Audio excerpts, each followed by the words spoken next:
Thank you for joining us today on our AMA with our resident expert, Theresa Shepard, all things risk management. And today we're going to talk a little bit about some of compliance issues. I was recently asked, Theresa, about why we can't view our records, our dental records, in the same way we can view our medical records. Like, I just go to my portal. Most people can go to their portal, kind of see what's going on with their medical. What's going on in the dental side?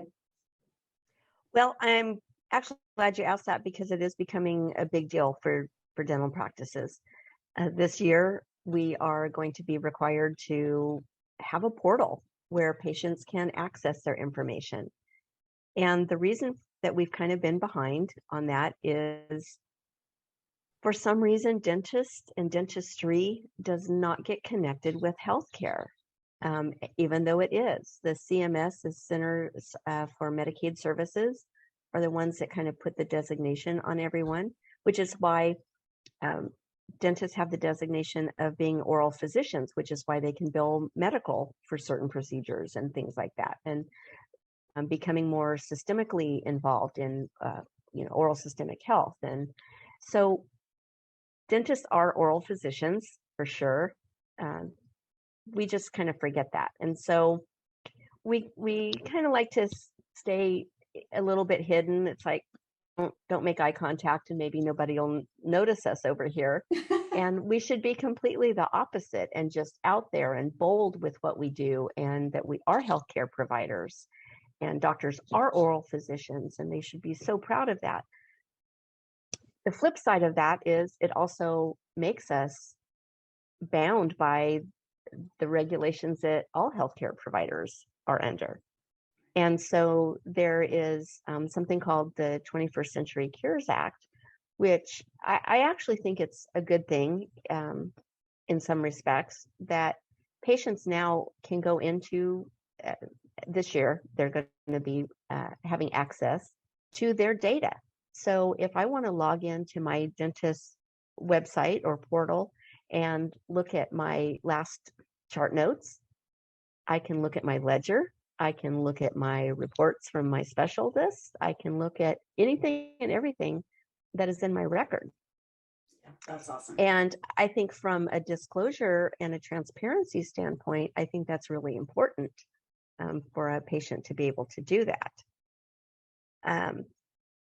The flip side of that is our phones are going to be ringing a lot, because you're going to get a patient that, first of all, doesn't understand what they're looking at and want an explanation, or you're going to get someone that has some knowledge and some critical thinking skills, and they're able to look at something and go, wait a minute, it says here that x-rays were taken, but we didn't take x-rays that day. I'm almost sure of it.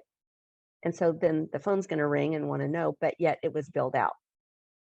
So, is that, or why did you charge me for this? So we really have to not only have our house in order in terms of making sure we're going to be able to handle those calls and what's everybody going to say, and do some training and be on the same page for that,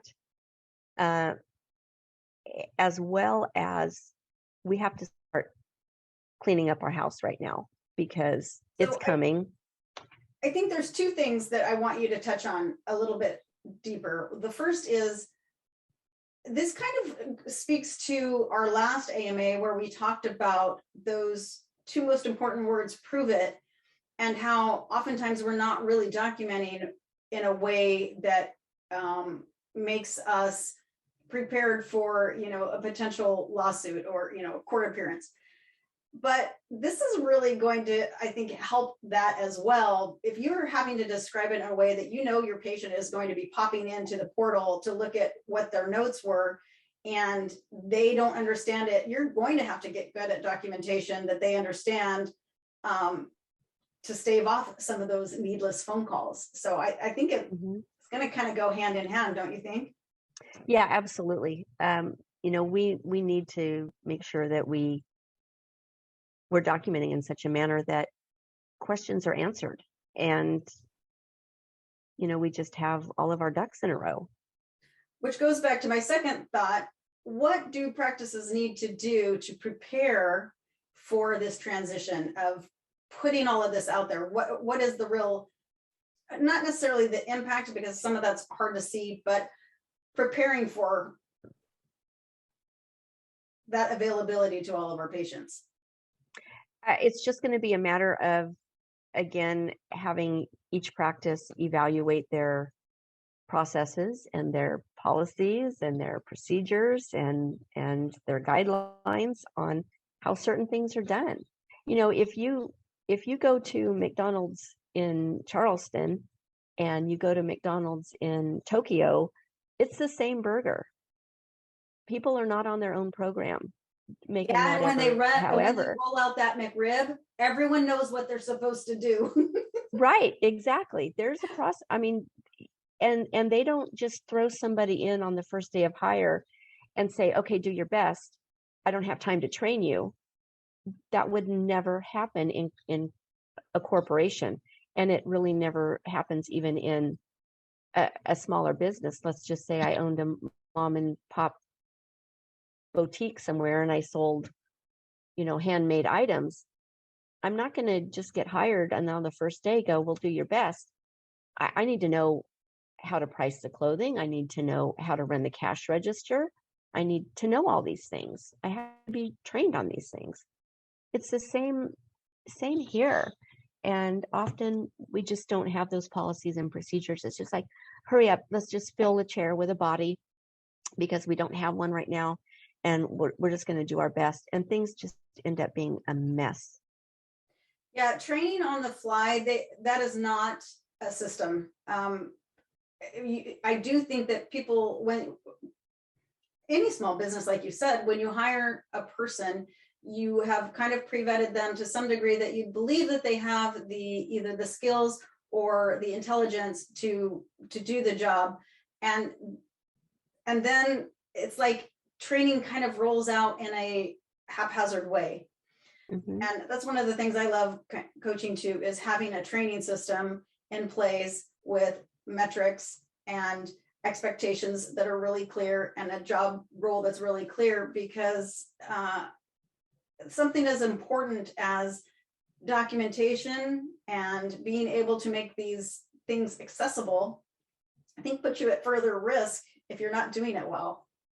Oh, absolutely. It's the risk, and it's just the kind of like the impropriety of it. And I feel also that, it's just not as professional. And so there's a lot of different things going on with that. But in general, we have to get ourselves in order, because it's no longer okay to be sloppy or okay to have, not what we need, because people are going to start laying their own eyes on it soon.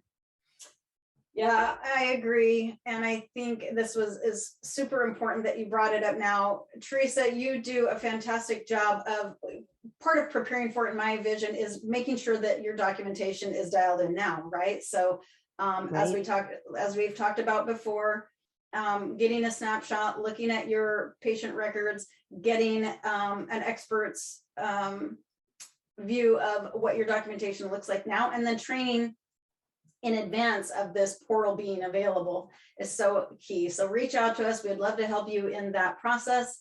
Any other last thoughts around this act that you want to share, Theresa, before we close out? Not really, other than just, we just need to be prepared. We're not going to be able to go back and fix, a lot of things that are already there that are kind of a mess, but we can definitely move forward in a more appropriate, manner that's going to be more protective of us as providers, and just clearer all the way around, so our patients are protected as well. So I have a question on all of these big PMS systems, practice management software systems. Are they providing updates that make the portals then just possible in the system as it is already? Yeah, there's a lot of different ways that they're looking at that.